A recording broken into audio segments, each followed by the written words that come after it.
Hello guys, আসসালামু আলাইকুম। সবাই কেমন আছেন? আশা করি আল্লাহর রহমতে আপনারা সকলে ভালো আছেন।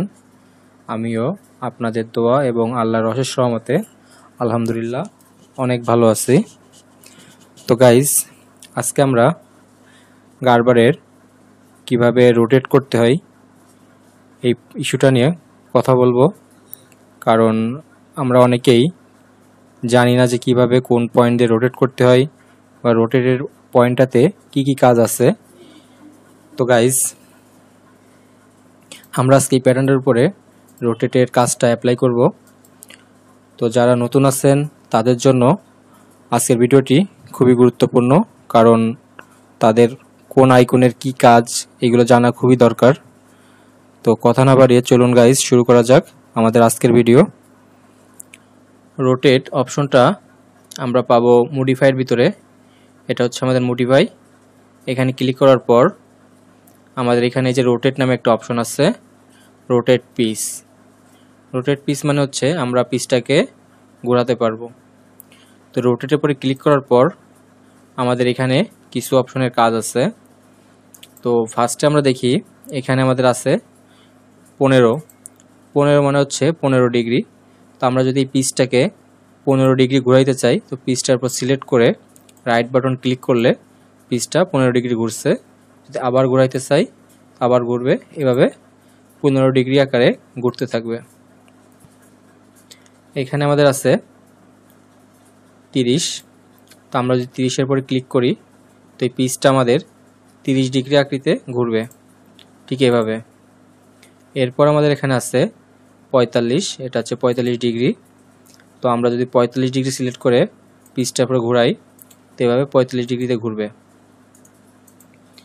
এরপর যদি আমরা চাই যে এটাকে আমরা 90 ডিগ্রিতে ঘোরাবো, তাহলে 90 ডিগ্রি সিলেক্ট করলে এটা 90 ডিগ্রিতে ঘুরবে, ঠিক এভাবে। এরপর আমাদের এখানে আছে 180। তো 180 সিলেক্ট করলে এটা 180তে এভাবে ঘুরতে থাকবে। তো গাইস, এটা ছাড়াও আমাদের আরও কিছু কাজ আছে, সেটা হচ্ছে নন। এই ননের একটা কাজ আছে। সে কাজটা হচ্ছে আমরা যদি এখানে নন সিলেক্ট করি তাহলে তো পিস ঘুরবে না, কিন্তু নন ছাড়া আমরা এখানে আমাদের মন মতো পিসটাকে ঘোরাইতে পারবো। সেই কাজটা হচ্ছে, ফার্স্টে আমরা পিসটাকে পূর্বে আগে যেভাবে ছিল ঠিক সেভাবেই পিসটা করে নিই। তো সেটা করার জন্য আমাদের রিগলাইন নামে যে অপশনটা আছে, এখানে ক্লিক করার পর এখানে আমাদের রিগলাইন পিস যে অপশনটা আছে, এখানে ক্লিক করে পিসটার উপর সিলেক্ট করলে আমাদের আগের পজিশনে চলে যাচ্ছে। এখন আমরা এটাকে এই পিস ইয়কটাকে আমরা বডি ওয়েতে করব। বডি ওয়েতে করার জন্য আমাদের এখানে রোটেটে ক্লিক করলাম। রোটেটে ক্লিক করার পর আমরা যদি এখান থেকে এই 90 ডিগ্রিতে ক্লিক করি, তাহলে এভাবে পিসটা আমরা ঘুরিয়ে নিতে পারবো। এখন যদি আমরা এই পিসটাকে চাই যে আমরা এভাবে না ঘুরিয়ে আমরা নন যে অপশনটা আছে ননটা দিয়ে করবো, তাহলে আমরা এই পিসটাকে এই পয়েন্টটা সিলেক্ট করে এই পয়েন্টের সাথে অ্যাডজাস্ট করে নিলাম।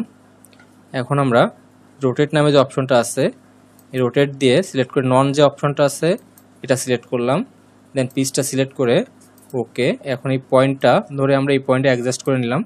তো এখন আমরা আমাদের প্রয়োজন মতো যেটুকু প্রয়োজন সেটুকু আমরা ঘুরিয়ে নিতে পারবো।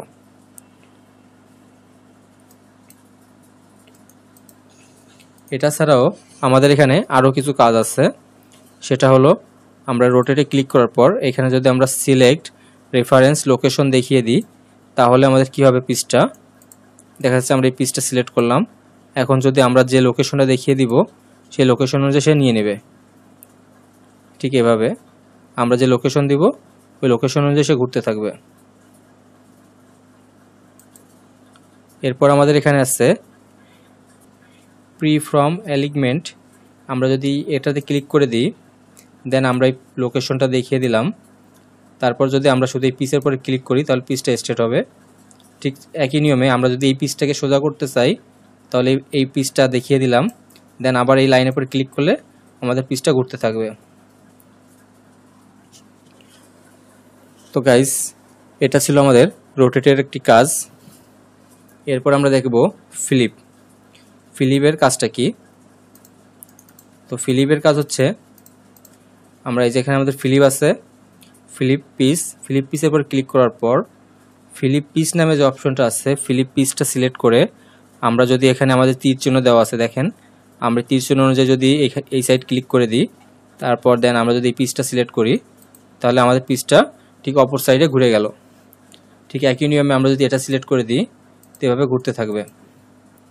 তো এখানে আমাদের তীর চিহ্ন দেওয়া আছে, আমরা তীর চিহ্ন অনুযায়ী আমাদের পিসটা যে পজিশনে নেওয়ার দরকার আমরা ওই পজিশনে নিয়ে ঘোরাইতে পারবো। তো গাইস, আজকে আমরা মজার একটি আইকন দেখব। সেই আইকনটি হলো এলাঙ্গি।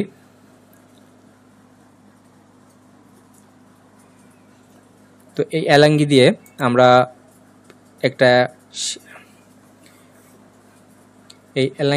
আমরা যে কোনো শেপ বা যে কোনো অ্যাঙ্গেল লাইনটাকে আমরা স্ট্রেট করে নিতে পারি। তো এটা আমাদের খুবই ইম্পর্ট্যান্ট একটা আইকন। এই আইকনটা আমাদের অনেক সময় কাজে লাগে। তো দেখা যাক আমরা এটা কিভাবে করব। তো ফার্স্টে আমরা এলাঙ্গি যে আইকনটা আছে এটা সিলেক্ট করলাম। দেন আমরা যদি এটাকে ভার্টিক্যাল শেপ থাকে, যেমন আমাদের এটা ভার্টিক্যাল শেপ আছে, তো আমরা এখানে ভার্টিক্যাল দেখিয়ে দিব। ভার্টিক্যাল দেখিয়ে দেওয়ার পর আমাদের যে পয়েন্টটা সোজা করতে হবে, যে পয়েন্টের সাথে আমাদের স্ট্রেট করতে হবে, ফার্স্টে সেই পয়েন্টটা দেখিয়ে দিব। তো এই পয়েন্টটা আমরা স্ট্রেট করব। দেন কোন পয়েন্ট বরাবর করব, এই পয়েন্ট বরাবর করব। তো তারপর আমরা এই পয়েন্টটা দেখিয়ে দিলাম। দেন আমাদের পিসটা স্ট্রেট হয়ে গেল। তো এখানে দেখতে পাচ্ছি আমাদের শেপ আছে, এই শেপটাকে আমরা যদি ফ্ল্যাট করতে চাই, তাহলে আমাদের এখানে ফ্ল্যাট নামে একটা আইকন আছে। আমরা যদি ফ্ল্যাটের উপর ক্লিক করি, তারপর আমাদের যে শেপটাকে স্ট্রেট করব সেই শেপটাতে সিলেক্ট করলাম, দেন ওকে। তো আমাদের পিসটা স্ট্রেট হয়ে গেল। তো এটা আমাদের যদি আমরা ম্যানুয়ালে করতে চাই তাহলে আমাদের অনেক সময়ের প্রয়োজন। তো এটা দিয়ে আমরা খুবই দ্রুত কাজটি করতে পারবো। তো গাইজ, এই ছিল আজকে আমাদের কিছু আইকনের কাজ। তো যারা নতুন আছেন তাদের জন্য এই আইকনগুলো খুবই গুরুত্বপূর্ণ। তো আমি এক এক করে এই আইকনগুলোর কোনটার কি কাজ এগুলো দেখিয়ে দিব। তো আপনারা সে পর্যন্ত ভালো থাকবেন, সুস্থ থাকবেন।